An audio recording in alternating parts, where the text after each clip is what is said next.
안녕하세요. 개인 투자자분들의 멘토 프로페서 킹입니다. 자, 런치박스 출발해 보도록 하겠습니다. 일단 오늘 같은 경우에는 약간 장 이제 시작 전에 동시효과 흐름에서 나름 반대 매매 같은 매물들이 나오는 것을 보고서 일단은 아무리 못해도, 그러니까 만약에 신규의 여력이 있다라고 하면, 혹은 준비했다라고 그러면 시가에 과감하게 들어가도 된다라고 이야기 드렸고, 그리고 혹여나 시가 저가의 사인이 나가게 되면 매수해도 괜찮다, 그러면 이제 거의 양봉일 확률이 높다, 뭐 이렇게 이야기를 드렸는데 그 흐름이 그대로 나오고 있습니다. 재밌는 거는 그 흐름이 더 명확하게 나온 게 코스닥이거든요. 그렇다 보니까 코스닥이 좀 더 탄력 있게 올라가는 모습을 보이고 있고, 지금과 같은 구간은 그러니까 간 보면서 들어가는 구간이 아닙니다. 그러니까 간 보면서 들어가면 지난번처럼 또 늦어요.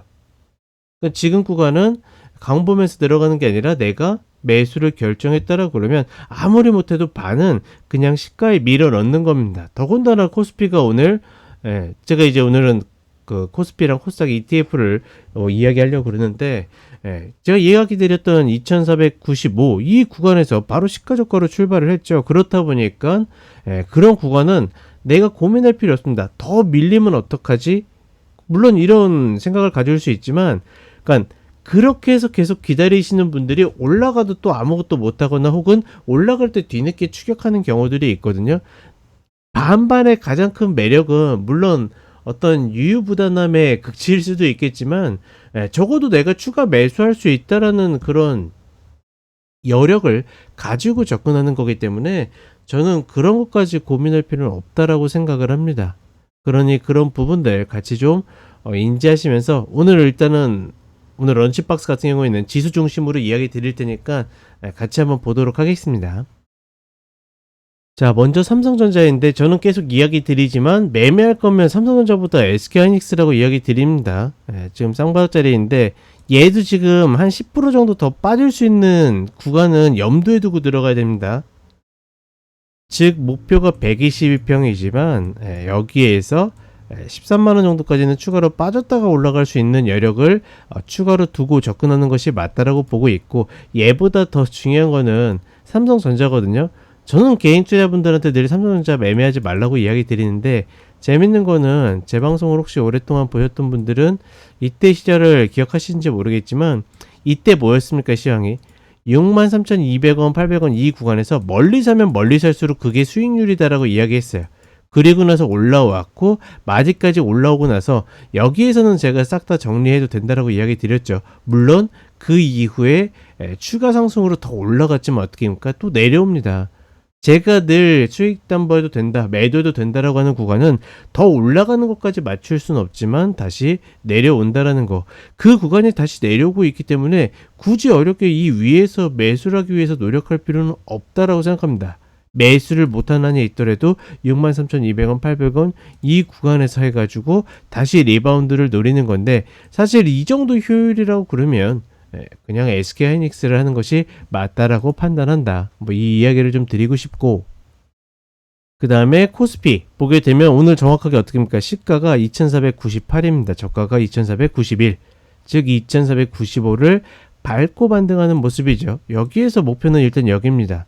그러니까 만약에 저희 가족분들한테도 오늘 이야기 드렸던 게, 나는 그냥 안정적으로 노리고 싶다 그러면 지수 레버러지를 해가지고 8%에서 10% 정도 구간 이렇게 해가지고 딱 짧게 먹고 끝낸다라는 개념으로 접근해서, 그 다음에 올라가면 그냥 갖고 있는 것들 가져가면 종목들 좋은 거고, 그렇지 않고 다시 밀리면 어떻게? 그러니까 뒤집고가 아니라 또다시 여기 오면 매수, 또다시 오면 매수, 이런 방식으로 이 구간을 계속 노리는 거는 가장 효율적이다, 이런 이야기를 좀 드리고 있고, 그렇다 보니까 사실은 코스피 같은 경우에는 이 구간에서는 고민 없다, 물려도 괜찮습니다. 물려도 다시 최소한 본전에선 빠져나올 수 있는 구간이기 때문에, 이 구간이 기존에도 이야기 드렸죠. 이 박스를 놓고 하단으로 볼 것인가, 이 박스를 놓고 중단으로 볼 것인가인데, 어느 쪽으로 보더라도 최소한 중단값은 하기 때문에 이런 구간에서는 괜찮다. 좀 더 액티브한 거는 코스닥이 좀 더 액티브하고 수익률이 좋을 수도 있습니다. 다만 얘 같은 경우에는 계속 이야기 드리죠. 지수가 지수의 역할을 잘 하지 못하고 있기 때문에 매매적 관점에서는 얘를 가져가는 것보다 코스피를 가져가는 것이 좀 더 맞다. 그러니까 얘는 지금 기대 수익으로 따지면 이 구간까지 해가지고 플러스 10에서 한 13%이 정도를 더 노릴 수 있지만 좀 더 어떻게 됩니까? 코스피가 기준으로는 명확하기 때문에 얘는 오늘 저점을 뒤졌다 안 뒤졌다 하기도 좀 애매하잖아요. 그렇죠? 그거는 종목들의 합을 지수가 지수의 그러니까 종합 지수로서의 역할을 해야 되는데 그걸 못 하기 때문이다. 따라서 얘도 괜찮지만 얘는 그런 리스크를 안는 대신에 좀 더 수익률을 가져가면 된다라고 보는 것이고, 저는 만약에 한다라 그러면 나름 안정적으로 코스피를 하는 것이 맞다라고 판단을 해 봅니다.